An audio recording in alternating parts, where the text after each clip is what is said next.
जय श्री राधे कृष्णा। दोस्तों, कैसे हैं आप लोग।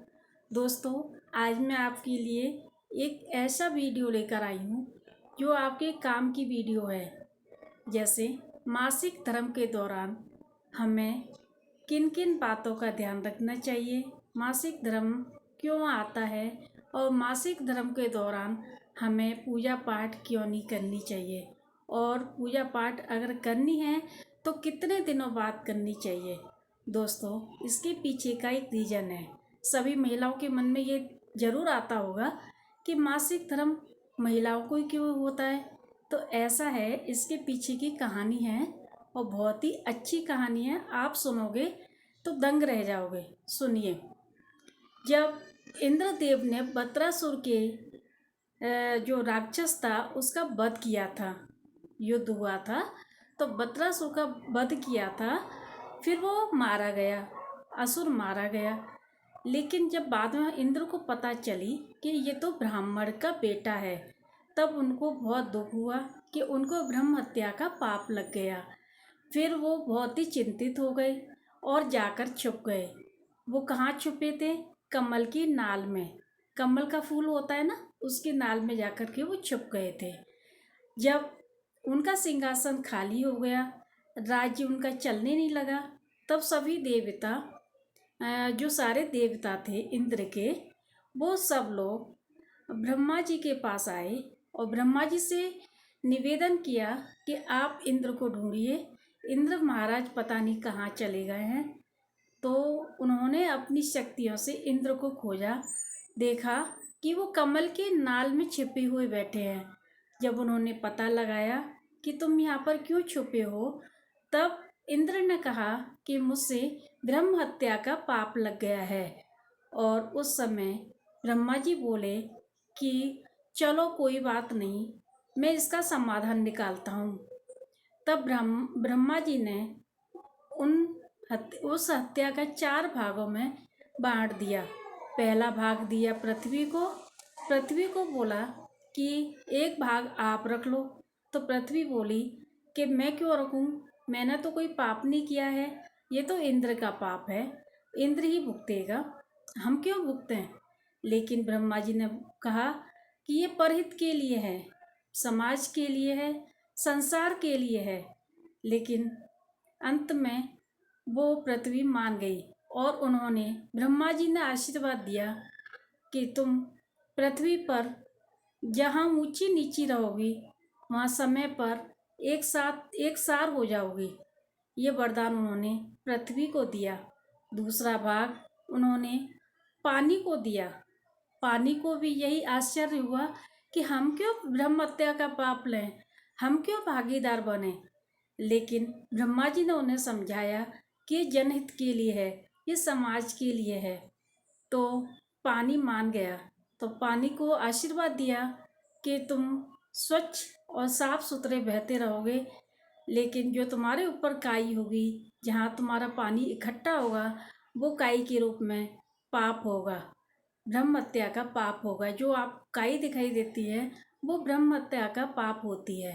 तीसरा, उन्होंने वृक्ष को बोला कि तुम ब्रह्म हत्या का तीसरा भाग ले लो। तो पेड़ ने भी ऐसे ही मना कर दिया कि हम नहीं ले सकते, क्योंकि मैं तो छाया देता हूँ, मेरे से तो सब विश्वास करते हैं। लेकिन ब्रह्मा जी ने उनको भी समझाया कि ये सब जनहित के लिए करना पड़ेगा।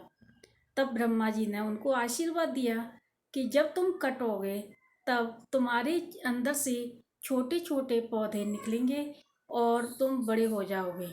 तब 3 भाग तो ये हो गए। अब चौथा भाग महिलाओं को दिया गया, स्त्रियों को दिया गया। अब स्त्रियां बोली कि हम क्यों ब्रह्म हत्या का पाप लें, ये तो इंद्र का दोष है, इंद्र ने ही पाप किया है, तो इंद्र को ही भुगतना पड़ेगा। लेकिन उन्होंने, ब्रह्मा जी ने उनको भी समझाया और कहा कि मैं आशीर्वाद देता हूँ, मैं वरदान देता हूँ कि 3 दिन बाद तुम संतान योग्य हो जाओगे। इस वजह से महिलाएं 3 दिन के लिए रजोधर्म से होती हैं, रजस्वला से होती हैं, मासिक धर्म से होती हैं। पहले दिन वो चांडाल होती हैं, दूसरे दिन ब्रह्मघातनी होती हैं, तीसरे दिन रजोधम होती हैं, चौथे दिन वो गृह कार्य कर सकती हैं। और पाँचवें दिन पूजा पाठ, भगवान का भोग, हवन और जितने भी पूजा पाठ के कार्य हैं सभी आराम से कर सकती हैं। लेकिन चौथे दिन बाद वो घर का कार्य कर सकती हैं। पाँचवें दिन के बाद अच्छी तरह से स्नान आदि करके ही वो पूजा पाठ में भाग ले सकती हैं और हवन कर सकती हैं, व्रत उपवास भी रख सकती हैं। इस तरह की ये कहानी है, तो आप भी इस चीज़ को मानिए। कई लोग कहते हैं कि इसके दोष क्या हैं, इसके दोष क्या हैं, तो मैं बताती हूँ कि इसके दोष यह है कि जिस दिन पहले दिन जो स्त्री रजो धर्म से होती है वो बहुत ही अपवित्र रक्त होता है और बहुत ही घातक होता है, क्योंकि उससे हजारों बीमारियां बनती हैं।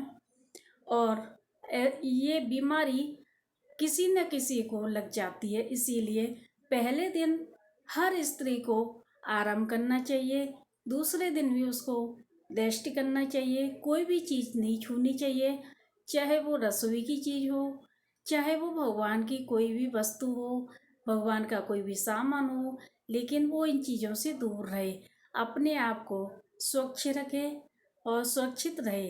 2 दिन के बाद तीसरे दिन सिर धो करके वो अपने आप को स्वच्छ कर लें। चौथे दिन में वो घर के काम करने योग्य हो जाती हैं और पाँचवें दिन के बाद वो पूजा पाठ आदि में भाग ले सकती हैं, यज्ञ वगैरह कर सकती हैं, व्रत उपवास कर सकती हैं। इसीलिए कहते हैं कि 5 दिन के बाद ही पूजा पाठ शुरू करनी चाहिए। दोस्तों, क्या होता है जब हम फर्स्ट टाइम पीरियड से होते हैं, यानी कि जिस दिन हमारा फर्स्ट डे होता है ना, तो उस दिन बहुत ज़्यादा गंदा ब्लड निकलता है और उससे क्या बीमारियां बहुत होती हैं। तो इस बात को आपको भी समझना चाहिए। दूसरे दिन वो कम हो जाती है, तीसरे दिन तो बिल्कुल ही कम हो जाती है, लेकिन चौथे दिन से आप एकदम से फ्री हो जाते हो और अपने काम पर वापस लौट सकते हो। दोस्तों, इस चीज़ को आपको मानना होगा। कई लोग इसका विरोध भी करते हैं, लेकिन आप खुद ही सोचिए, आप अपना दिमाग खुद ही लगाइए, क्या ये सही है?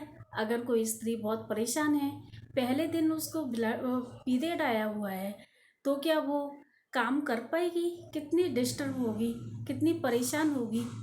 तो इसीलिए दूसरों की बातों में ना आकर के अपने जो धर्म है, जो शास्त्रों में लिखा हुआ है, जो है उस चीज़ को आप मानिए। क्योंकि अगर हम किसी चीज़ को छू लेते हैं तो वो अपवित्र हो जाती है।